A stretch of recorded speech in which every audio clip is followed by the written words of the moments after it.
Wanita ini bernama Kat. Ia adalah seorang guru improv komedi, mengajar murid-muridnya untuk percaya diri, berani bicara, dan menciptakan karakter spontan. Uhuy. Masalahnya hidup Kat sendiri justru mandek. Karirnya tidak berkembang, pertunjukan sepi penonton, dan ia mulai mempertanyakan apakah semua pilihannya selama ini salah. Saat mengajar, ia kedatangan murid baru yang bernama Hug. Kat langsung menyuruh Hug tampil bersama Marion. Yeah, you don't know what the scene is yet, Marlon.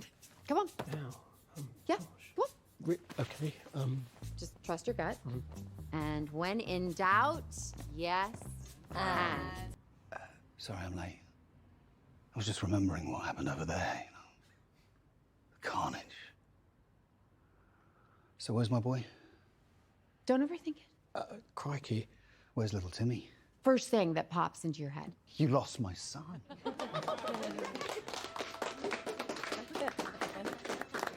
Selesai mengajar, Kat dihampiri oleh muridnya. Mereka memberitahu bahwa akan ada agen yang datang pekan depan. Dan mereka pun meminta saran kepada Kat tentang pertanyaan apa saja yang harus mereka ajukan. Are they looking for a 39-year-old redhead with an expiring work visa? No. I would ask how they're going to handle it when the auditions dry up.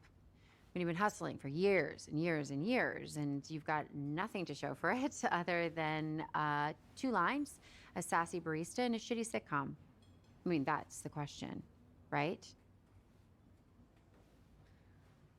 Thanks, Kat. Yeah, anytime.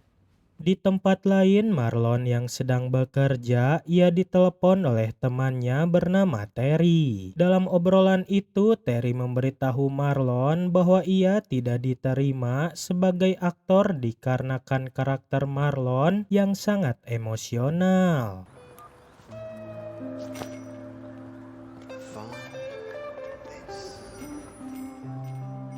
Terlihat Hug yang sedang bekerja juga, ia dihampiri oleh rekan kerjanya. Ia menanyakan apakah Hug sedang luang. Hug mengira ia akan diajak nongkrong bersama rekannya, tetapi Hug hanya disuruh untuk membersihkan mejanya. Malamnya Kat sedang mengadakan live show komedi. Ia lalu dihampiri oleh seseorang yang menawarkan bekerja sama dengan Kat. Ternyata orang itu adalah sersan detektif. Kat ditugaskan untuk menyusup ke organisasi kriminal yang bergerak di perdagangan ilegal. Kat juga dibebaskan untuk mengajak 2 orang untuk menjalankan misi tersebut.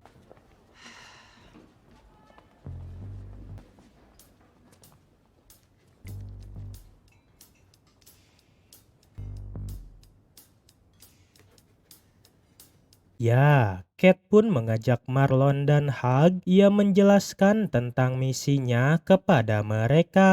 Marlon adalah seorang yang ingin menjadi aktor. Seumur hidupnya ia dianggap sebagai sampah. Sampai akhirnya ada seseorang yang memberinya peran penting. Hug orang yang tidak pernah turun ke lapangan, tetapi selalu aman, selalu bersih, selalu benar, dan selalu polos. Can you imagine the stories you can tell at work once you've done stings for the police? What do we think of a costume?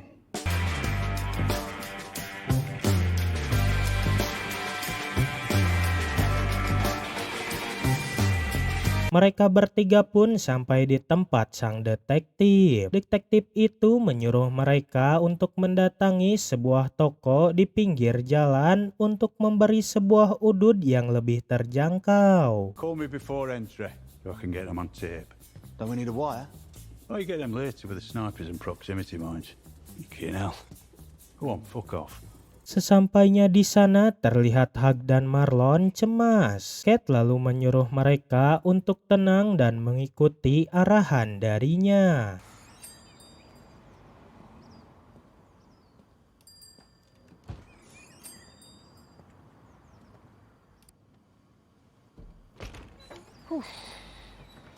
Mereka pun menanyakan kepada kasir itu untuk membeli sebuah udud yang lebih terjangkau. Sang kasir pun lalu mengantarkan mereka ke sebuah tempat yang ternyata mereka dibawa ke tempat kumpulnya kriminal. Di dalam mereka dikenalkan dengan ketua bandar itu yang bernama Fly. Seketika ketiganya membangun identitas baru, nama baru, cara bicara baru, moral baru. Fly lalu mengeluarkan barang itu dan menawarkan harga ke mereka $50 untuk 3 kilogram. Fly pun menyuruh mencoba barang tersebut yang langsung Cat dan Marlon menyuruh Hug untuk mencobanya. Saat Hug sedang memeriksanya, tiba-tiba ada segerombolan orang menerobos masuk ke markas Fly. Orang itu ternyata kenalan Fly yang bernama Skander. Ia marah kepada Fly dikarenakan mengambil barangnya.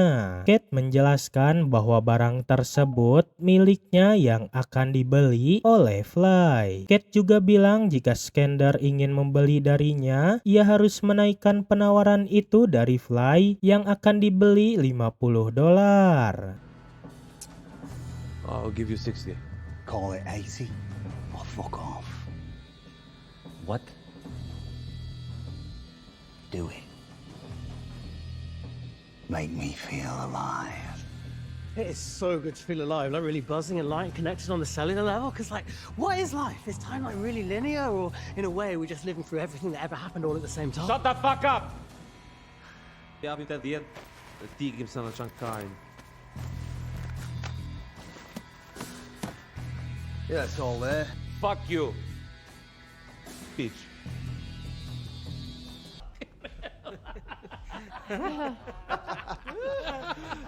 Sold him back his own coat.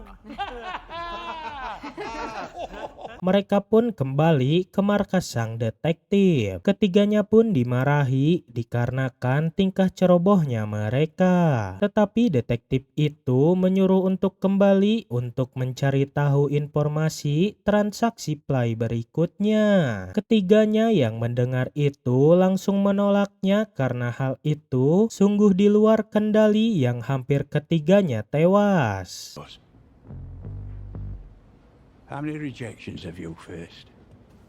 How many times have you been made to feel like a nobody?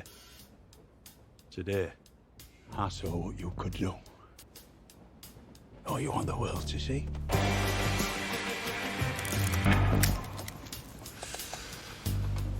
Penetrating flies. Ya, mereka pun melanjutkan misi tersebut. Operasi itu diberi nama Deep Cover. Mereka pun kembali ke markas Fly. Di dalam, Fly menyuruh Marlon dan Cat untuk menagih seseorang yang telah berhutang kepadanya. Cat pun menelepon sang detektif untuk menanyakannya lagi tentang tugasnya. Marlon juga terlihat ingin meminta senjata untuk benar-benar memerankan seorang kriminal.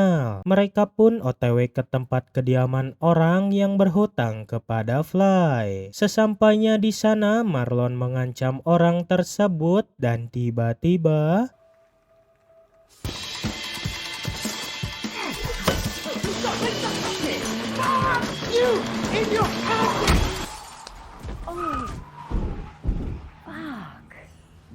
orang itu tewas mengenaskan ditabrak oleh mobil. Melihat orang itu mati, ketiganya panik. Marlon juga memfoto orang itu sebagai bukti kepada Fly.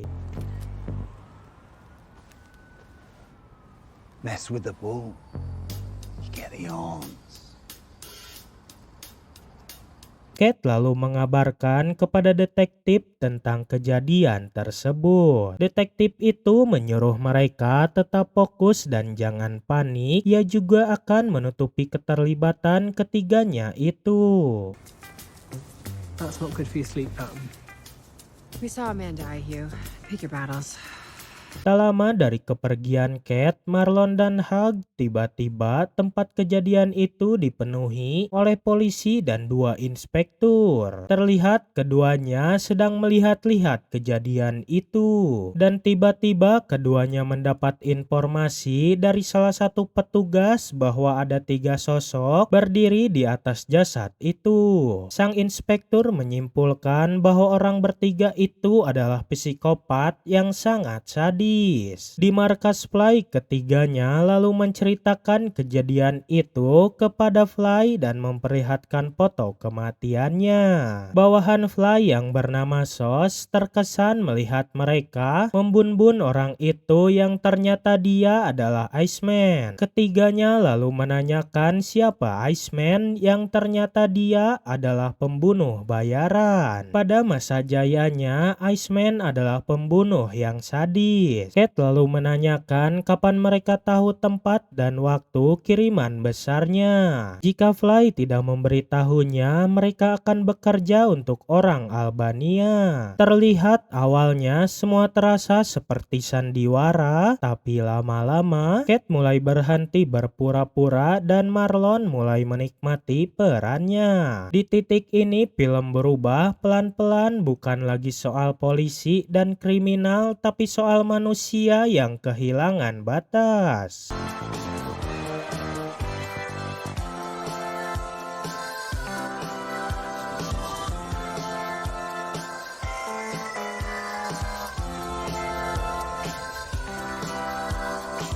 Setelah itu mereka merayakan ulang tahunnya Fly. Di sini Kate, Marlon dan Hug menceritakan tentang dirinya di masa lalu. Mendengar itu, Fly menceritakan tentang dirinya. Di tengah itu tiba-tiba Fly mendapat telepon dari seseorang yang menyuruhnya ke tempat markasnya. Of all of us. Let's get cleaned up.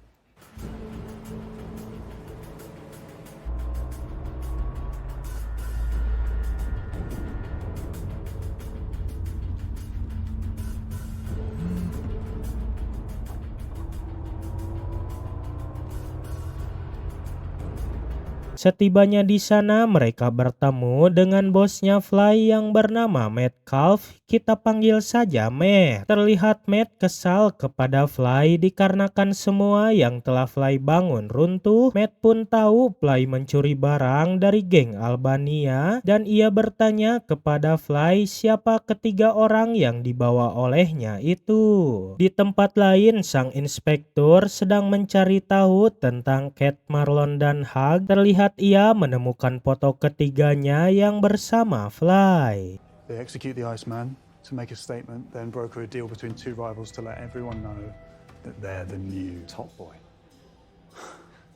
These guys are not just guns for hire.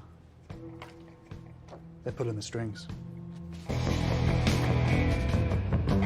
Di markas, Fly menugaskan ketiganya untuk membeli sebuah suplai baru dari seseorang yang bernama Kilas. Sesampainya di sana, Marlon memperlihatkan sebuah granat yang katanya jika situasi memburuk, ia akan melemparnya. Kate yang melihat itu panik dan menanyakan apakah ia baik-baik saja. Are you good? Yeah, Bonnie, I'm good.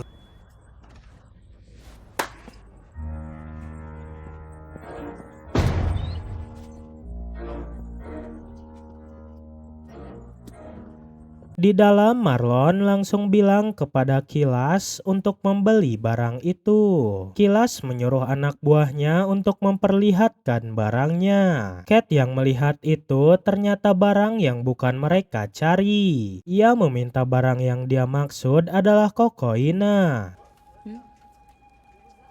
What are you saying now?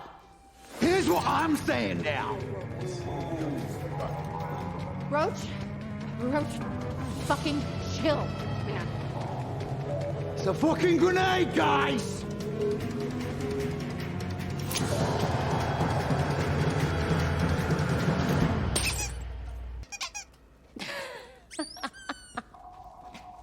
Okay, run.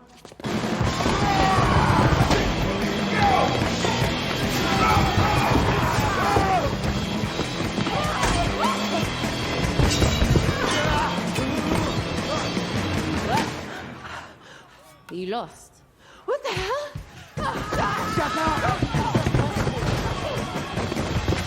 Ketiganya dikejar oleh anak buah Kilas hingga mereka tersesat, hingga mereka terpojok. Di saat itu tiba-tiba We're done, yeah.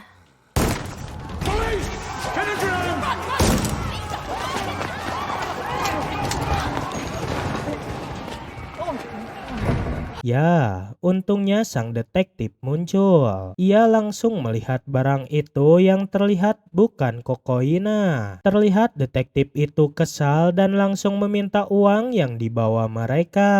Melihat uang yang dibawa mereka sedikit, ia marah-marah. Melihat tingkah sang detektif, Cat merasa aneh kepadanya yang tidak bersama unit taktisnya yang ternyata mereka mempertaruhkan nyawa mereka untuk polisi kotor itu.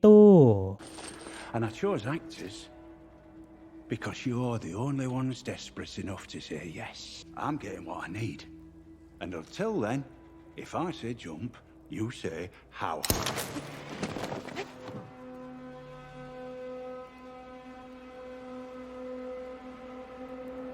Tiba-tiba SOS datang dan menembak detektif itu. Mereka pun membawa detektif dan menjelaskan kejadiannya kepada Matt. Di sini Matt kebingungan melihat itu dikarenakan transaksi tersebut tidak ada beberapa orang yang tahu. SOS menyimpulkan bahwa ada yang mengadu mereka. Saat Matt sedang mengecek jasadnya, ia menemukan sebuah ponsel dan menyuruh Cat, Marlon, dan Hug untuk menunjukkan ponsel mereka. Matt lalu menelepon nomor yang ada dari sang detektif.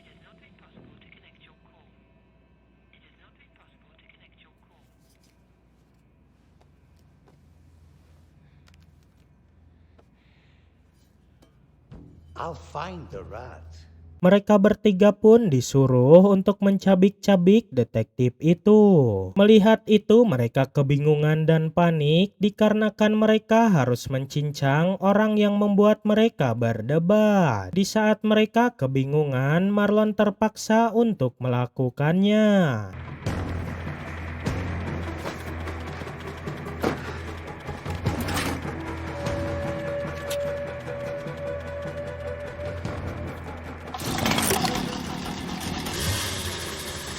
Let's see De Niro do this.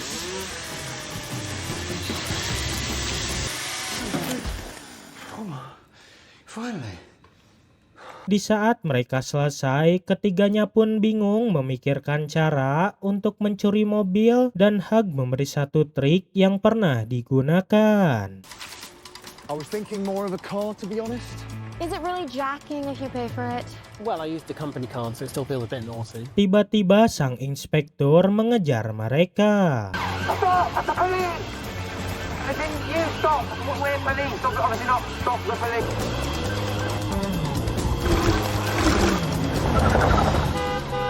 Yeah, go back! Go back! All right, no, you win. You win. Jesus Christ. Come back out! Stop fighting!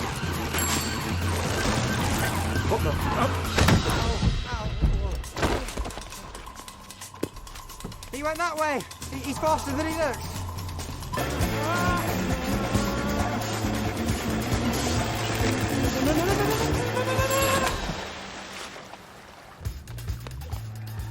Damn, this guy's good. Cat lalu mengajak keduanya untuk ke rumah ibunya. Ia berencana untuk mengambil mobil ibunya. Cat dan Marlon pun masuk sementara Hug menjaga di luar. Di dalam ternyata sudah banyak orang dan pendeta yang ternyata mereka mengkhawatirkan Cat yang sudah berubah drastis. Cat lalu mengaku tentang dirinya untuk mengalihkan mereka agar Marlon bisa mengambil kunci mobil. Ruth, will you come sit by me? Oh my god, of course, darling. I need a hug. Sweetheart, I need a hug so badly. Thank you, thank you. I kind of need to save it. But you've got loads. I know, but I've got a big family. Jim, Yeah, got the keys. Let's go. No, sorry. Oh, it's my Uber. Oh. To rehab. I called it the second I saw your faces. Let's go, let's go, let's go. Get in. You! I'm in! Drive! Sesampainya di lokasi SOS, mereka lalu mengubur jasad sang detektif itu. Terlihat SOS juga membakar mobil mereka agar menghilangkan barang bukti. Mereka pun diantarkan oleh SOS. Kate dan Marlon pun merencanakan untuk mengambil ponsel detektif yang ditahan oleh Matt. Marlon dan Kate pun turun dari mobil itu, tetapi tidak dengan Hug. Ia diajak oleh SOS untuk ke rumahnya. Di sebuah toko ponsel Fly, Kate langsung memberitahu anak buah Fly. Kate langsung memberitahu anak buah Fly bahwa dia akan membawa ponsel tersebut atas perintah Matt. Anak buah Fly pun tidak mempercayainya, tetapi Kate langsung menelepon Matt yang membuat anak buahnya itu memberitahu tempatnya. Di tempat lain, SOS mengajak Hug untuk minum bersama. Terlihat SOS naksir kepada Hug. Kembali kepada Kate, ia sedang mencari ponsel itu dan tiba-tiba salah satu anak buah Fly datang dan menyuruhnya untuk pergi dari tempat itu. Dan Marlon pun sedang mengajak ribut anak buah Fly. You wanna go, big man? But when I see you hanging about with anyone,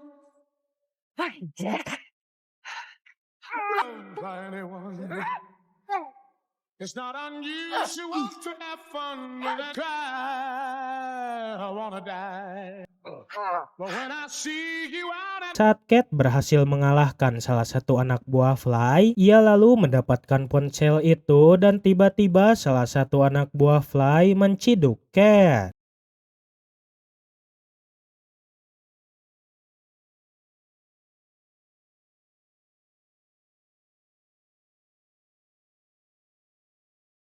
Ketiganya lalu dibawa ke markas Matt dan terlihat ia memarahi Fly dikarenakan ia membawa orang pengkhianat. Fly yang mendengar itu tidak percaya dikarenakan ketiganya membunbun orang. Matt lalu menyuruh Fly untuk membunbun ketiganya.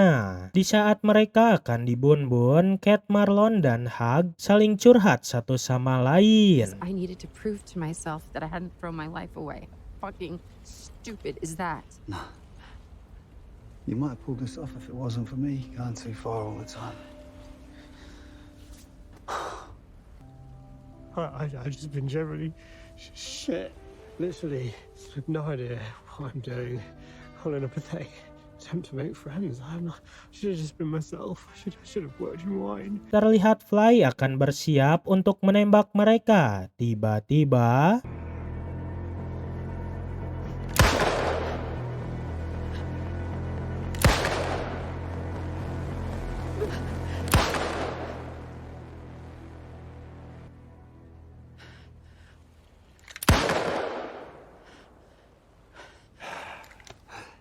It's what I needed too.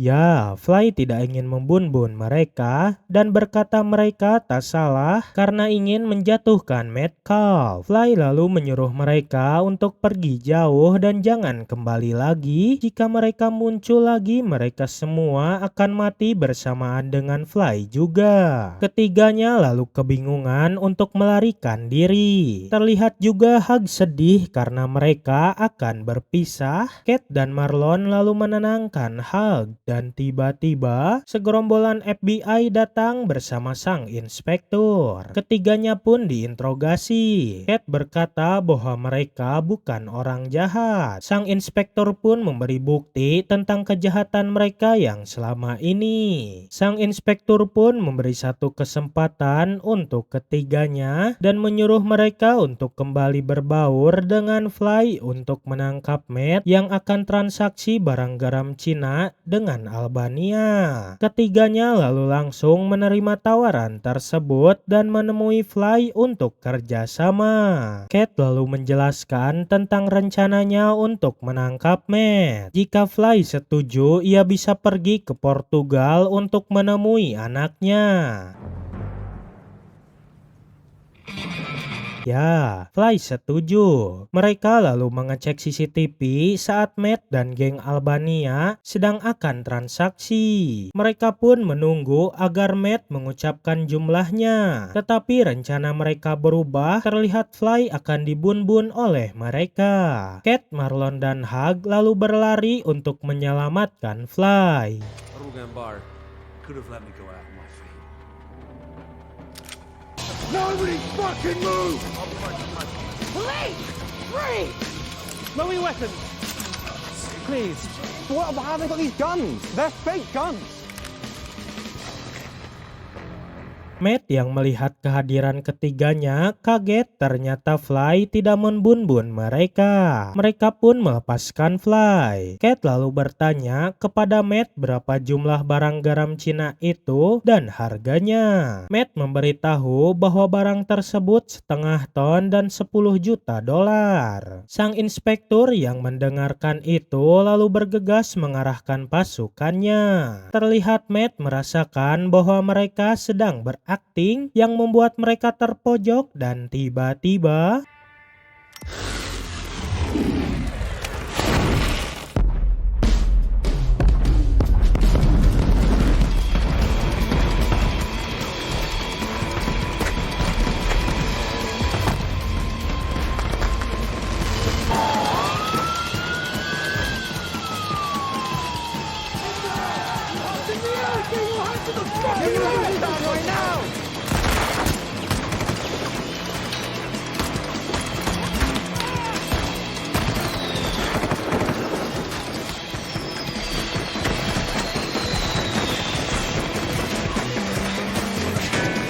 ya, mereka berhasil lolos. Tiba-tiba Fly tertembak oleh Matt. Ia ternyata mengikuti mereka. Dan di saat Matt akan menghabisi mereka, I always knew you.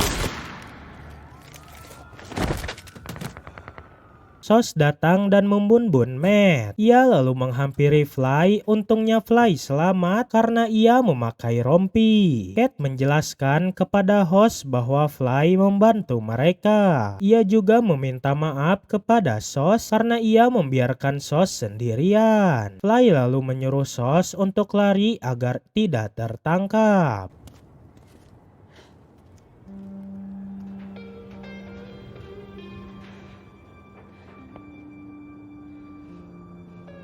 So long, Squire.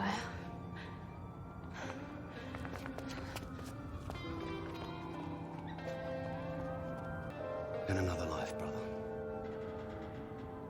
We did actually kiss. It was Congratulations. Fly touches down in Portugal this afternoon, and the heads of London's 2 major criminal organizations have been well and truly severed. Mereka pun berhasil dan terlihat di markas sang inspektur ia menyuruh ketiganya untuk kembali ke pekerjaan lamanya agar tidak ada yang mengenali mereka. Dan film pun tamat. So this is Marlon leading for our biker gang leader Duke. Nice idea, but do you mind losing the scar? If only I could. So I just turned to my boss and said, fuck off. Well, now I'm my own boss. He said, I'm just doing what I got to. Call Francis. Tell him we found our Duke.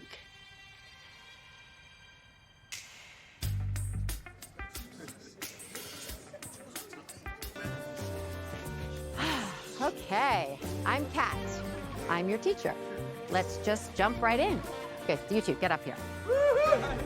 When I clap my hands, the scene begins. Don't overthink it, just stay in the moment. And...